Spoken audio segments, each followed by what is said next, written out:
John Cena is going to retire with the 17th championship that he presumably is going to win at WrestleMania. Welcome to Assemble, I'm Matt. Let's go through all of the Raw highlights, shall we? Starting things off with John Cena himself. Coming out, we got another week of John Cena promos, talking it up like a heel. Which one did you like better? Did you like John Cena's initial Raw reveal promo, heel promo that he did? Or do you like this one?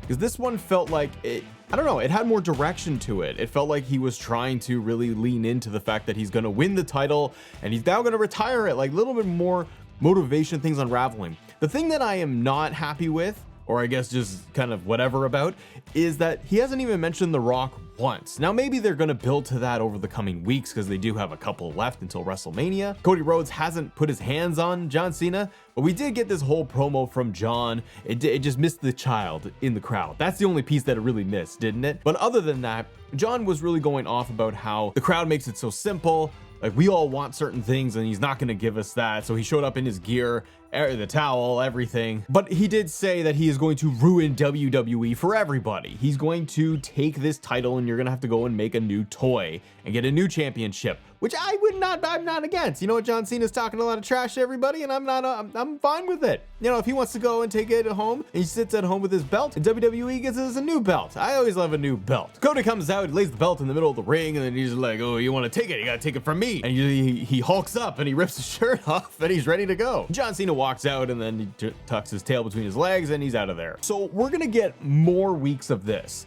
This is the one thing. So I'm to back up, I'm enjoying Cena's heel turn for the most part. I hope that they've got more in the tank and will start doing more things, because I worry that every single week it is going to just be, okay, John Cena doesn't like everyone. He's winning the title. He's going to beat Ric Flair's record, take the title home. And that's kind of his thesis of this. And Cody will keep getting just kind of closer and closer and just being like, ah, you dastardly heel John Cena, you bad man. I don't like you, but I'm not going to attack you until the final week. No, I think they need to do more with this to just get it. Like, okay, we got it. We saw the heel turn and then we've had 2 speeches from John. Now it's time to get physical. Now they got to start doing different stuff. Maybe do a cinematic piece, maybe do some kind of sit down across the table, sign the contract. I don't know, but they got to do something to, I think, elevate this as the night 2 main event. I'm intrigued though, because there was essence of CM Punk. We'll talk about Punk later, but there's essence of the CM Punk era of 2011 with John Cena, where he said, I'm taking the WWE Championship. He takes it home. Punk won at Money in the Bank, and he did just that. He took it home. I kind of hope, an early prediction is I hope that Cena does win at Mania, just because I think it'd be a more interesting story. I don't think it's very interesting if Cody just retains and off we go and Cody just keeps being champion and Cena doesn't have belt, but then he's still what? He's still just a bad guy and he's just mad now. Now he's just even more mad. There's a lot of components there. I think WrestleMania will play out big time, but it's a pretty interesting title scene. Now, let's shift gears to what is not so much of an interesting title scene. Jey Uso, Gunther. So Jey Uso had a tag team match on Raw. The core of the tag team match was fine.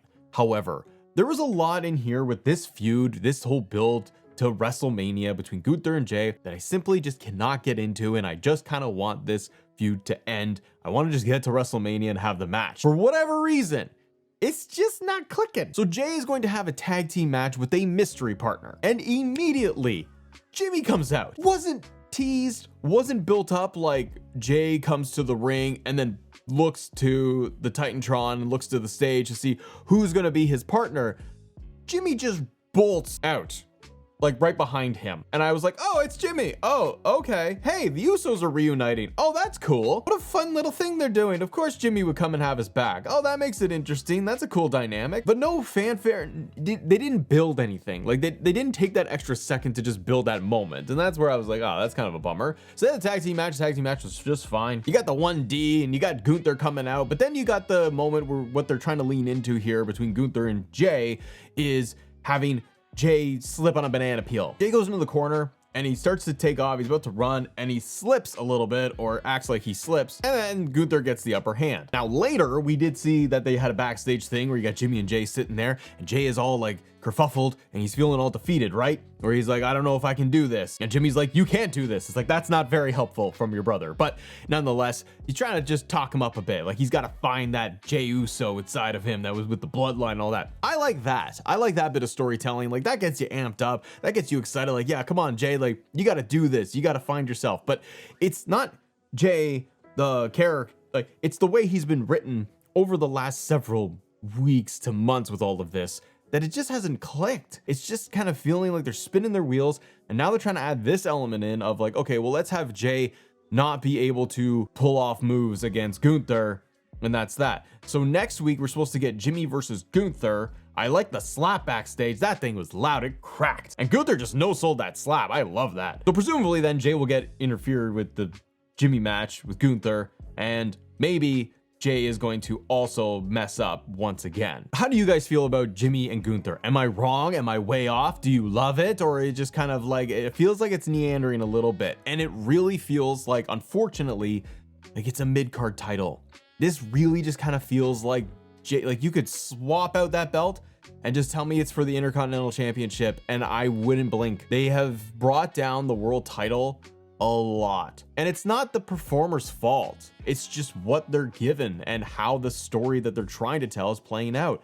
It's just not very compelling, and I think the Jey Gunther thing has just been going on for so long. But anyways, we move on, and we've got another match there where we got Lyra Valkyria going up against Raquel. I thought this was great. I thought they both put on an excellent match. It basically just broke down at the end where you got Liv getting involved, and then Bayley comes out to help out Lyra. What are we doing here is the question. What is the plan for WrestleMania? You have a ton of big names and big talent that don't have a match, that don't have a plan. My guess is we're gonna see some kind of multi-woman tag team match, which could be really good. Depends who's the participants and who's involved. Because you had Bayley and Lyra stand tall against Liv and Raquel, and they skirted off and ran away. Made it look like they were gonna team up. Now they could do that like next week on Raw. I could kind of see them doing a multi-woman match if they want to do a tag team match there for the tag titles. And you could insert Lyra into that with Bayley and maybe they become a tag team. But I also wonder about Becky Lynch and where she is, because she would kind of be perfect to go up against Lyra once again. Go after the Intercontinental Championship, maybe elevate that a little bit. Or is it Bayley and Lyra gonna have a friend versus friend at Mania? I don't know. But as we're building towards WrestleMania, it really has been feeling to me anyways that we have like the top titles figured out to a degree, and then everything else is just week to week until we get to a week before WrestleMania, and then they'll be like tag team matches, ladder matches, and so on. So then we got Adam Pearce in the ring, and he's got a contract signing. Now this whole Women's World Heavyweight Championship thing, it really feels like they're dragging their feet. I'm not trying to be negative, by the way. I'm really not. I'm just pointing out that I'm like, this year's build to WrestleMania, to me as a fan, I'm like, I haven't found it very compelling in that it feels like every week it's, hey, we're gonna do it next week. That's what every week has felt, whether it's Raw and SmackDown. It's, I'm gonna talk, and then we're gonna talk about how we're gonna go talk about it next week. So wait till next week, or wait till Friday, or wait till Raw. This was that again. You redid the whole segment where you had Io getting pie-faced by Bianca and Rhea, and it breaks down once again. Now, the breakdown of what they did there, I love that sequence with Io and Rhea and Bianca and Io going crazy. That was a great little sequence of the moves that they did there. That was exciting. But this whole thing of like Rhea and the contract and Adam Pearce, and he's kerfuffled in over his head, and he doesn't know what to do anymore with these three. So they're gonna have a special guest referee match. It feels like a 2K game. They're gonna have a special guest referee match next week on Raw. Bianca is going to be a special guest referee. We are now going to do another match of Rhea and Io once again. And in story, it's going to be that if Rhea loses, she's out, and it's going to be just Bianca and Io at WrestleMania as kind of the plan. Now, that's really not going to happen. Like, now they're gonna have the special guest ref match, which is probably gonna break down, and you're gonna get Bianca KODing people, which is cool, to get to the triple threat. From where I'm sitting, I'm just like, get to the announcement of the triple threat. Why would you, if you're Adam Pearce, like, what do you care? Like, that much? Just make it a triple threat. Just enact a rematch clause for Rhea, or why isn't Rhea just even saying that? But now they gotta jump through another hoop to then finally, probably by the end of Raw next week, to say this is going to be a women's triple threat match like you all expected it to be. I think that the special guest ref option, hey, you know what? I don't think I've seen the special guest referee women's match on that side. So I think it'll be fun. It's gonna be, they're gonna put on a banger match, but it's just very like convoluted and a lot of waiting and waiting around to get to the next week. Okay, one of my favorite things from this past week, one of my favorite characters right now is Chad Gable. El Grande Americano. It's a Starbucks coffee, and he's a luchador, and he went up against Dragon Lee, and he unmasked him and put him in an ankle lock. At the backstage moment, and Ray is just chirping at him. He doesn't like him at all for what he's doing. I think it's hilarious. I love Chad Gable. I think he doesn't get like his flowers or whatever the word people like to use nowadays, but where he is just being acknowledged for such great work all the time. that he keeps kind of pivoting his character every single time he needs to and evolving it. Now he's doing this luchador thing, and I think it's awesome. I thought the match was a lot of fun, and I love that they're doing this kind of interaction between American Made or Chad Gable and Rey Mysterio. Is this going to culminate between the El Grande Americano versus Rey Mysterio at WrestleMania? Is that going to be the match? Kind of feels like it is because he's going through the LWO right now.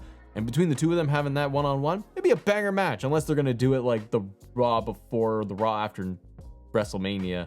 Go there. I think it's just fun. I think Chad Gable's able to do a ton with this character. Eventually, it's just going to end. Now, they could also do it where El Grande Americano, Coffee Man, is going to get the Rey Mysterio match before WrestleMania, and they have Rey Fenix do an open challenge at WrestleMania with El Grande Americano. So El Grande goes out there and he's like, I want a large double-double. That's a Canadian coffee term. And he stands in the ring, and then Fenix's music hits and he comes out and he challenges the Grande Americano from the Gulf of America, Mexico. I'm not getting into that. Super fun. I want to see more of it. Okay, then we have CM Punk. He comes down to the ring, and this is kind of going into what I was talking about earlier, where they're going in the ring and they're talking about how the thing's gonna happen next week. Seth did this last week where he's like, we're gonna talk on Friday. And then everyone just pointed at the WrestleMania sign on Friday Night SmackDown, which also, that combination, whatever reason, that did not feel as grand, not like a Grand Americano, but didn't feel as grand as I wanted it to be for those three guys on SmackDown. Coming into Raw, I was like, all right, I wonder what they're gonna do here. They're gonna do a segment, a pre-film thing.